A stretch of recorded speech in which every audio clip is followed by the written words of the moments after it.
From a dorm room in Harvard to one of the most influential companies in human history, Mark Zuckerberg's story is nothing short of extraordinary. It is a tale of ambition, genius, and controversy. It is a modern-day legend of how a young programmer disrupted the way the world communicates and built an empire now known as Meta, the parent company of Facebook.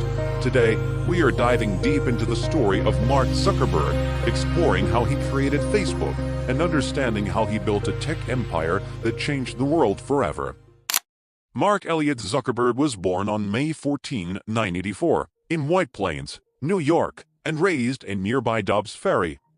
It was clear that Mark was not your average kid. He showed an intense curiosity and a natural talent for technology. His father, a dentist, taught him Atari basic programming when he was just 12 years old. By that age, Mark had already developed a messaging program called ZuckNet for his dad's dental office. Think of it as an early version of instant messaging.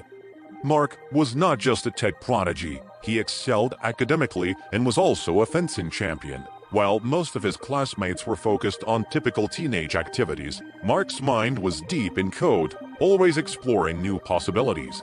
In 2002, Zuckerberg enrolled at Harvard University. By this time, his programming skills were sharp and advanced. During his sophomore year, he created a program called Course Match, which helped students choose classes based on what their friends were taking. But his next project, FaceMash, would ignite a firestorm of controversy. FaceMash was a controversial website that allowed students to rate the attractiveness of their classmates. It went viral overnight and quickly caught the attention of university officials. Mark faced trouble with the university for breaking privacy rules. While the project was short-lived, it showed two things: Mark's ability to create something captivating and his potential to disrupt established norms.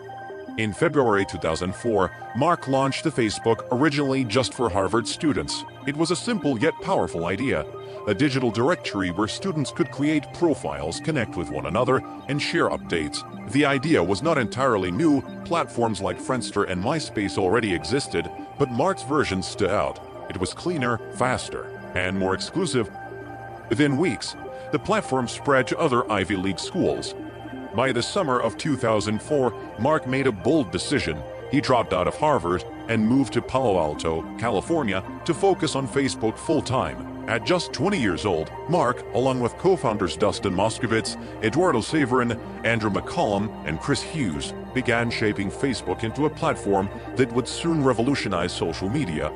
In the same year, Facebook received its first major investment, £500,000 from Pierre Thiel, co-founder of PayPal. This investment marked the beginning of Facebook's transformation from a college project into a global company. By 2005, Facebook was no longer just for college students. High schoolers and anyone with a valid email address could join. The platform's user-friendly design and Mark's relentless focus on improving user experience made Facebook incredibly addictive. Over the years, Facebook introduced groundbreaking features like the news feed in 2006 and the iconic like button in 2009. These innovations did not just change Facebook, they changed how billions of people interact online, setting new standards for social media platforms everywhere. By 2012, Facebook achieved a milestone that few companies ever reach: 1 billion active users in the same year. It went public, raising $16 billion in one of the largest IPOs in the history of technology. Of course, no empire is built without challenges. Facebook has faced numerous controversies over the years. Allegations of spreading misinformation and the infamous Cambridge Analytica scandal in 2018 put both Zuckerberg and Facebook under intense scrutiny. These incidents raised critical questions about data privacy, the influence of social media on democracy, and the ethical responsibilities of tech giants.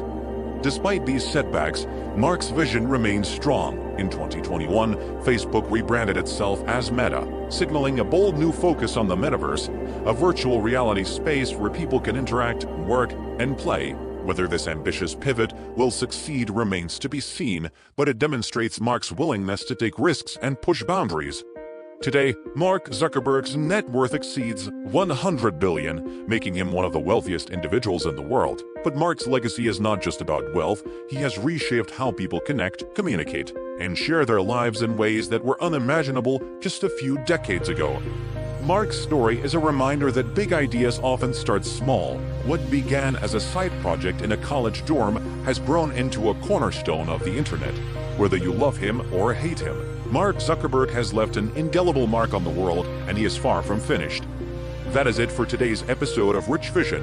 What do you think about Mark Zuckerberg's journey? Let us know in the comments below. Do not forget to like, subscribe, and hit the bell icon for more stories about the biggest names in tech and business. Thanks for watching, and we will see you in the next video.